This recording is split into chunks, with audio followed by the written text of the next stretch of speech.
Hey class, welcome to the History and Development of Jewish Thought, the Biblical to the Rabbinic Eras. I'm Professor Pitts, and it's an honor and a privilege to teach this course. I really enjoy this course. I've taught it several times, and hopefully you guys are here. Some of you may be here just for general credit, but hopefully you're here because the topic is interesting and intriguing to you, because there's a lot of fascinating information in this course. It's a survey course, which means that it basically starts from one point in history and goes to another. Now, this survey is broken into two separate courses, and those of you that have some of you may have taken 362. 362 is an awesome course as well. It picks up where this one leaves off and goes until the modern day. Now, one thing to realize is that when you're trying to break the history of Judaism, of the Jewish people, into just two courses of the two separate semesters, you're really hard pressed to cover everything, right? And so we are going to be covering a lot of stuff very high level, going through a lot of history, and then we're going to be sort of digging into some other aspects of, sociology, theology, some different lenses through which we will look at at Jewish history and Jewish thought, hopefully to put together a picture of understanding. Now, this course I really think is important, and I really think it does a lot for understanding the world around you, right?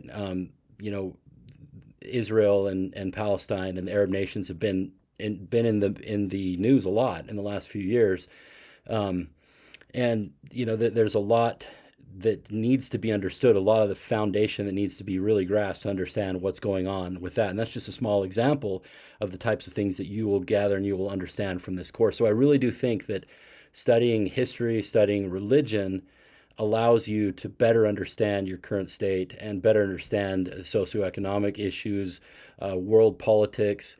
So that's part of the goal of the class as well, is so that you get a foundation of understanding that will help you better synthesize the world around you. All right. So during this lecture, I'm going to try to be concise. I'm just going to go through what the requirements are for the class so that you can be successful. Here's the syllabus. Now, I expect you to read the syllabus. You want to be familiar with it, but I'm just really going to hit some certain points of it. First of all, here's the required text. Just make sure that you get these. You can get them either at the bookstore, or they're available on Amazon as well.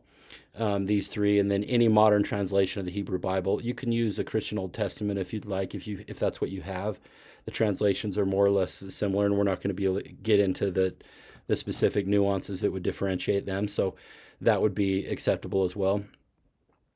And you can get that online. You don't necessarily need a hard copy of that.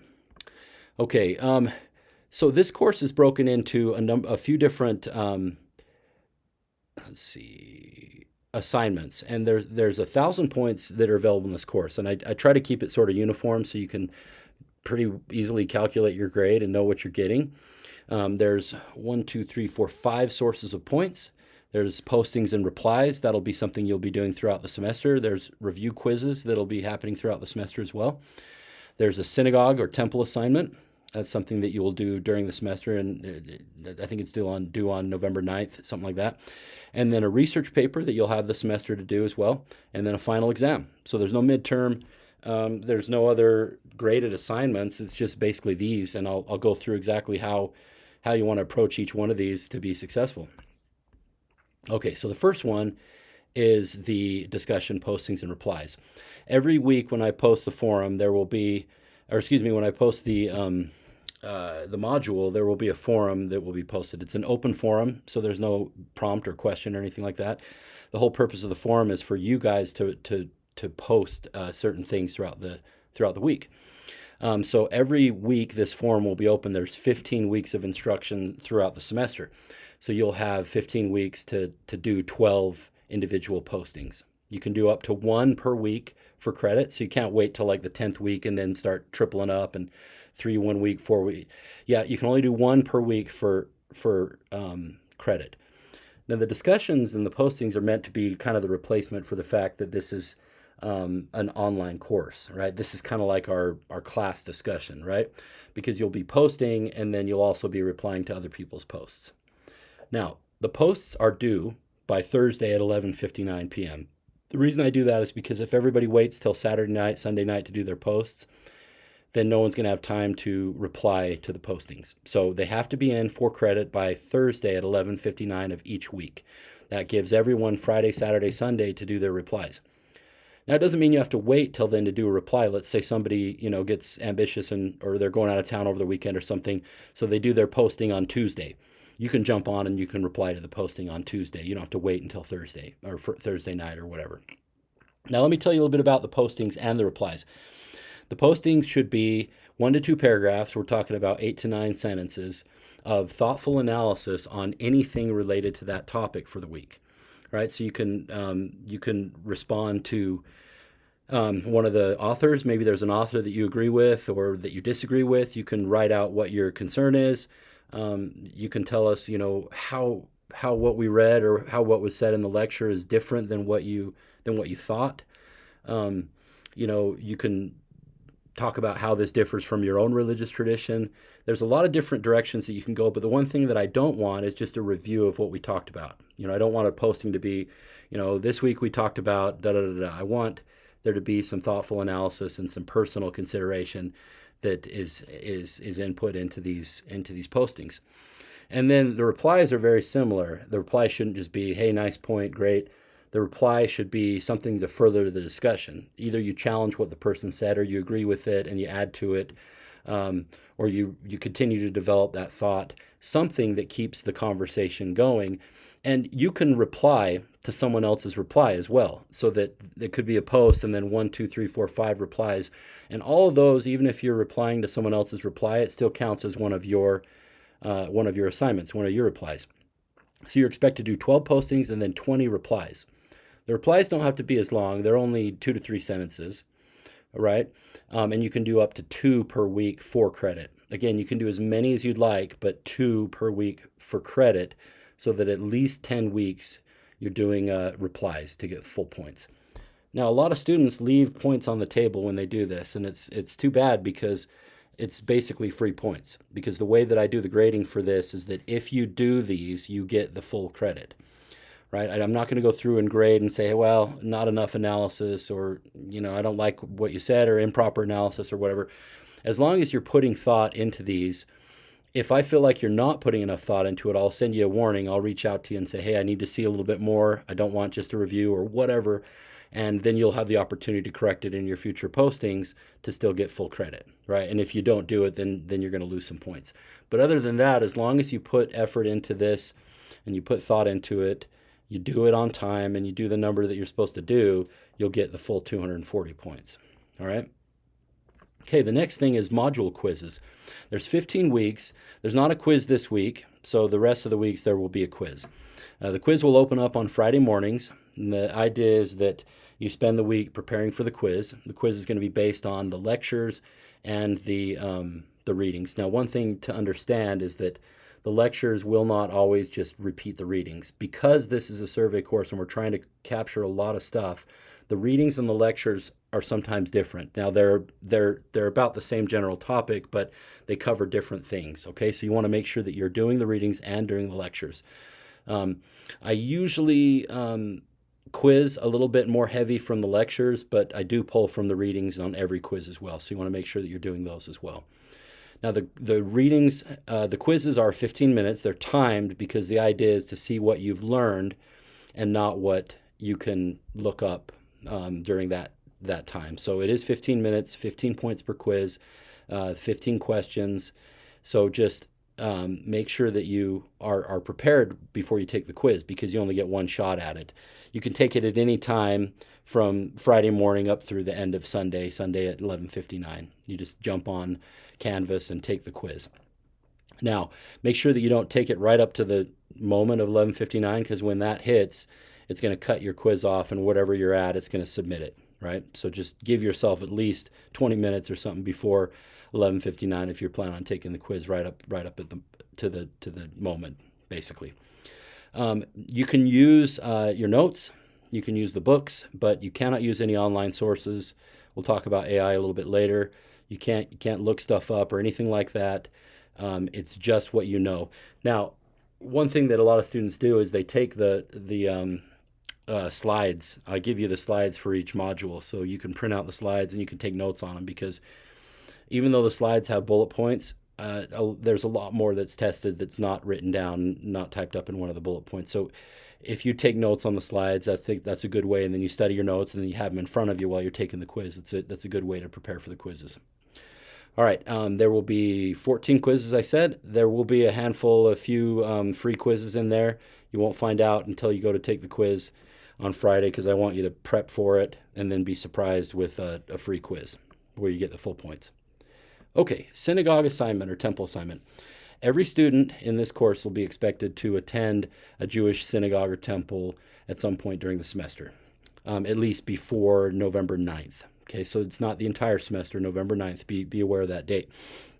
You're going to attend a Reform, Orthodox, Conservative, Reconstructionist, even a Messianic service if you'd like. If you have any questions about whether a service would be appropriate, just let me know. It can be, Friday service, Sabbath service. It can be a bris. It can be a bat mitzvah, bar mitzvah. It can be any service at the synagogue.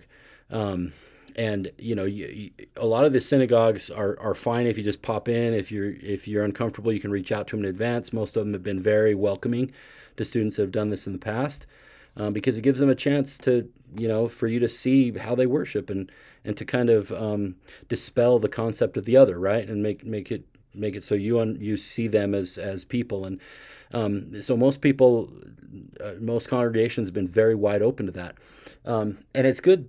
It'll be one of the most memorable parts of the course, to be honest, and it's good because it lets you see a different aspect of the course that's hard to study in a book, right? Which is the lived aspect, to see people actually worshiping and see how they do it and see the meaning to them. So basically what you're going to do is you're going to go and then you're going to do a 2-page paper. And in terms of the analysis in the paper, it's basically just like a forum posting, but it'll be a 2-page double-spaced paper, and it's just going to be going over your experience. You can talk about what surprised you, what was interesting, what was different than what you thought, how it compares to your service. Now, if you're Jewish, that's fine. Just attend a different congregation of a different branch so that you can have a different experience, right? So if you're Reform, then attend an Orthodox congregation and consider how that's distinct from what you're used to. All right. And this is another one that if you do it, you get the points. You'll get the full credit. If you do it, you'll get the 150 points, as long as I can tell that you put thought into it. Okay? So again, be aware, November 9th, there'll be some reminders throughout the semester just to kind of keep you honest and keep you going. All right, research paper. This one I always hear from students about, just because people want to know, well, what do I write on? And the research paper, you can write on anything that you'd like related to the course. Okay. In fact, you can even do something that is more modern day related to Judaism. As long as it's related to Jewish studies, you can write about it. It can be anything. It could be something, comparing and contrasting certain aspects of Jewish worship to Christian worship to Islamic worship. It can be looking at, the response of Hungarian Jews during the Holocaust. It can be whatever you are interested in. All right. But a research paper should be well thought out, and you should come up with a research question to look into and to develop your understanding. And then you should be pulling together multiple sources, right?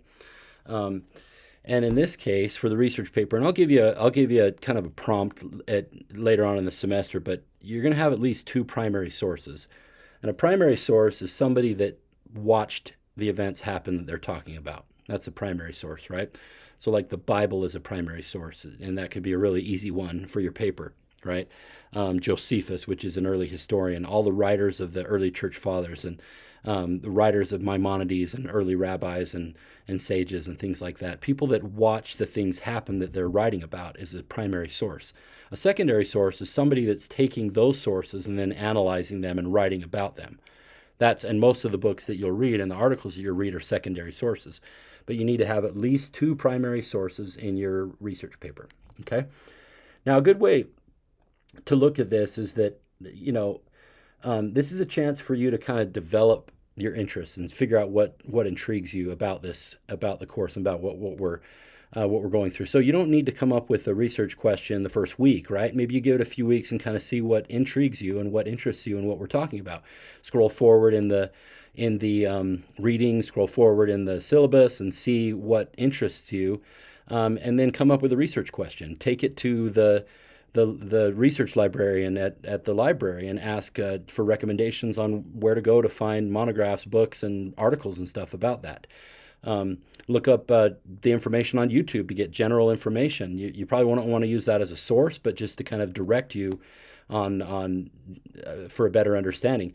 If you have questions about writing a research paper, go to the writing lab, ask for some help from the tutors there. Look up on YouTube, how to write a research paper, how to craft an argument.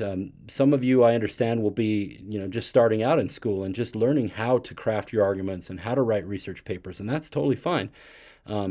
But just spend the time. If it's something new to you, you'll probably need to spend a little bit more time to make sure that you craft a good, solid paper, because this paper will be graded for content, for analysis, for your thesis, your spelling, your grammar, formatting, and everything like that. Now, you can choose any type of citation that you would like. It doesn't have to be Chicago. It can be whatever you're comfortable with, as long as you're consistent with it. Okay. Now, I give you the entire semester to do this. Don't wait till the very end, because you'll be cursing me and yourself if you wait until the week of finals to write your paper, or just before finals starts. But I want to treat you guys like adults, like the professionals that you are, and give you the semester to do it in your own time, right? But I do recommend that you discipline yourselves and work on it throughout the semester, so that you're not really stressing at the end. It's not a huge paper, 5 to 7 pages. Once you really dig in, it can go pretty fast, but just make sure that you have a good number of sources, 2 primary sources, and that you put a lot of thought into it. Feel free to bounce your ideas off of me. If you have questions about whether something would be appropriate, a research question or a topic or whatever, run it by me and see, and I'll give you my thoughts. All right. Again, you have the whole semester. It's 200 points, 5 to 7 pages on anything related to Jewish studies, anything from the semester that we've talked about, or even more modern times. All right? Okay. Final source of points will be the final exam. It's 20% of your grade. You'll have 3 days to do it. You'll get more information about this, but it'll be 4 different sections. There'll be true or false, a multiple choice, an essay, maybe some fill in the blanks. And it'll be kind of like the quizzes. You'll have, each one will be a separate module, like a quiz, and you'll jump on and take it at your convenience. You don't have to take all 4 at once. You can take one day, 2 the next day, 1 the third day, whatever you'd like. But just, you need to make sure you have it done by the deadline. So I know I put in here 7 p.m. on Wednesday, but I'll probably give you until 11:59, so you have the full day on Wednesday. I don't want you to get confused, and so you'll basically start in the morning on Monday and go up till the end of the day on Wednesday. The study guide is already open, so jump on there. And the study guide is just basically like a term list. So just go through it and make sure that you understand each term, that you can talk intelligently about each term, and you'll be good for the final. Okay, let's see. One thing I wanted to mention. I said I was going to get to this, and it's the policy on AI. There's no assignments in which AI is acceptable in this class, because the class is about your own personal analysis. It's about, if you're gonna take the things and learn something to better understand the world in this course, then it's going to be something that you pull out of your own intellect and out of your own work, and not something that you're just kind of told by AI or a chatbot or whatever. So, generative AI, ChatGPT, Claude, none of those are permitted for anything.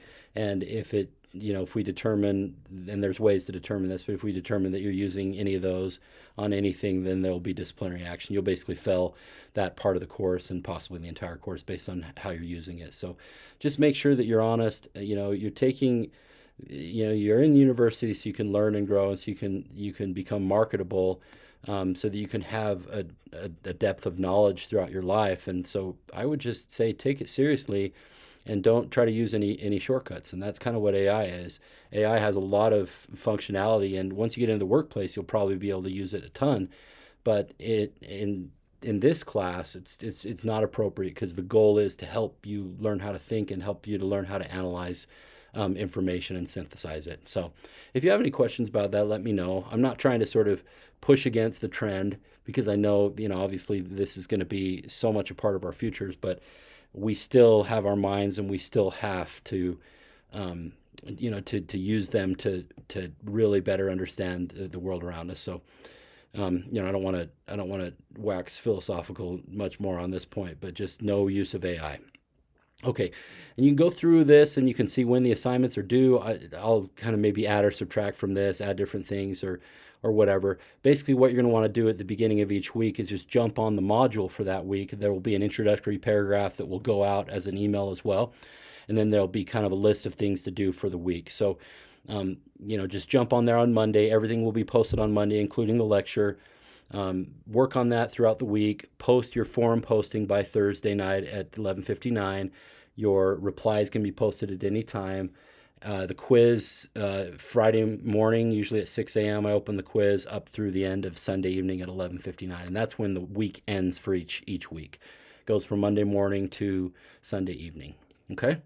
So hopefully this gives you a good sense of what the course is about and what you need to do to be successful. If it's not a good fit for you, I understand, but I hope you stay in the class because I've seen a lot of people gain a lot of knowledge and understanding that they didn't expect going into this course. And it certainly has been the case for me as I've prepped and taught this course over the years.